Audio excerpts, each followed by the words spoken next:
हमारे किसान भाइयों का सवाल आ रहा है कि हमारी जो गेहूं की फसल है उसमें वाली के समय पानी देने के बाद हमारी कुछ प्रकार से फसल गिर रही है, जिसमें कि गिरी हुई फसल में दाने नहीं आते, पूरी फसल बर्बाद हो जाती है। तो हम कौन सा स्प्रे कर सकते हैं जिसमें कि हमारी फसल में दाने आ जाएं? तो किसान भाइयों, आपको मैं बिल्कुल पूरी जानकारी दूंगा कि गिरी हुई फसल में आप कौन सा स्प्रे कर सकते हो जिससे कि आपके इस फसल में और गिरी हुई फसल में कोई अंतर ना आए, बाकायदा उसमें गेहूं की पैदावार हो।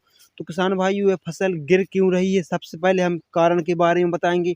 उसके बाद में आपको क्या उपाय करना है। और हाँ, जिन किसान भाइयों की अभी फसल गिरी नहीं है उनके लिए भी हम बताएंगे कि आप यदि आपकी गेहूं में कोई बाली नहीं निकली है तो इस अवस्था में आपकी फसल गिरने वाली है तो आप क्या स्प्रे कर सकते हो।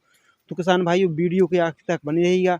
वीडियो को लाइक करके चैनल को सब्सक्राइब जरूर कर लेना। गेहूं के गिरने के कई कारण होते हैं, जैसे कि कारण नंबर 1, यदि आपके गेहूं जहां पर ये वृक्ष लगा हुआ है उसके आसपास लगे हुए हैं तो यदि आप नोजल का पानी करते हैं तो 100% गिरेंगे, क्योंकि वहां पर जड़ होती हैं जो कमज़ोर होती हैं, जिससे कि गेहूं का तना खड़ा नहीं रहता और हाइट उनकी ज़्यादा बढ़ जाती है, इसके कारण वह गिर जाते हैं।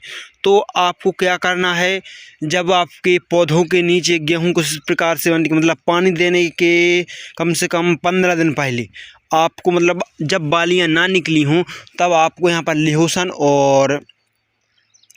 लेहोसन का छिड़काव कर देना है।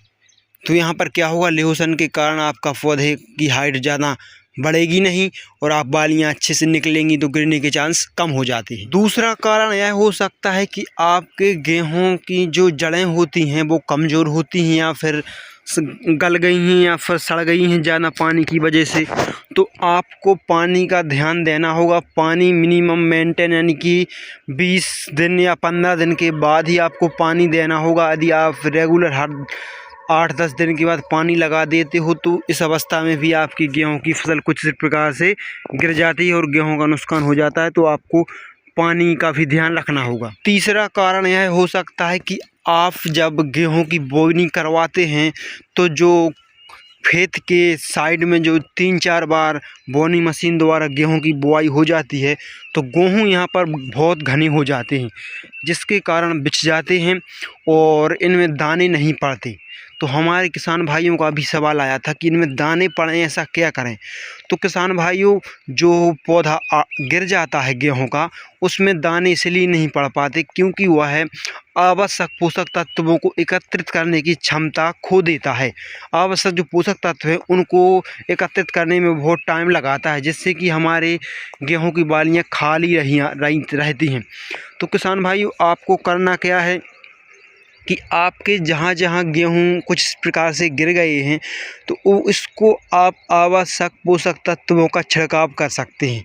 जैसे कि जब बाली में दाने बनने के लिए कौन कौन से तत्व महत्व होते हैं, तो आपको NPK 19-19 ले लेना है, जिसमें नाइट्रोजन, फास्फोरस और कैल्शियम यानी पोटेशियम, इन तीनों की मात्रा पर्याप्त होती है। और इसके साथ में आपको ले लेना है बोरॉन, क्योंकि बोरोन में अनेक जो भी पोषक तत्व होते हैं वह पोषक तत्व गेहूं के लिए बहुत आवश्यक होते हैं।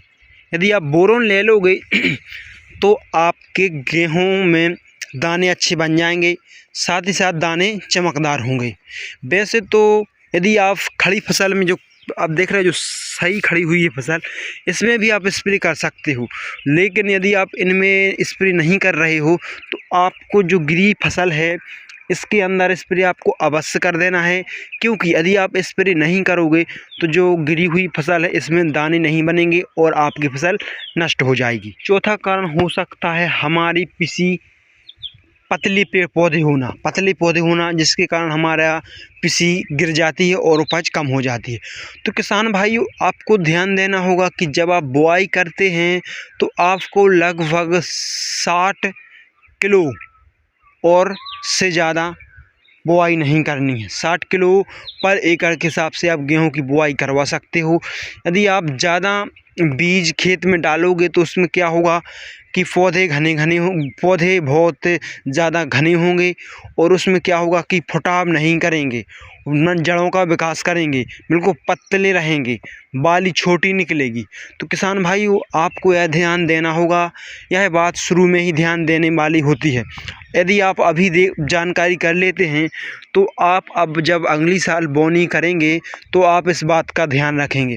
किसान भाइयों आप देख सकते हो एक बाली गेहूँ, इनकी हाइट छोटी है तो इनके गिरने के चांसेस कम हैं, और इनकी हाइट ज़्यादा है, इनके गिरने के चांसेस ज़्यादा हैं। तो आपको भी खुला पानी देना है, नोजल का पानी नहीं देना है। इस अवस्था में आपको देख लेना है, यदि आपकी हाइट बिल्कुल तंदुरुस्त, यानी कि हिलाने में ऐसे पौधों को हिलाओ और गिरते नहीं हैं, यानी कि हाइट मेंटेन है, तो आप इस अवस्था में नोज़ल का पानी दे सकते हो। नहीं, यदि आपकी गेहूं में कुछ इस प्रकार से पूरी तरीके से बालियां निकल आई हैं तो आपको नोज़ल का पानी नहीं देना है।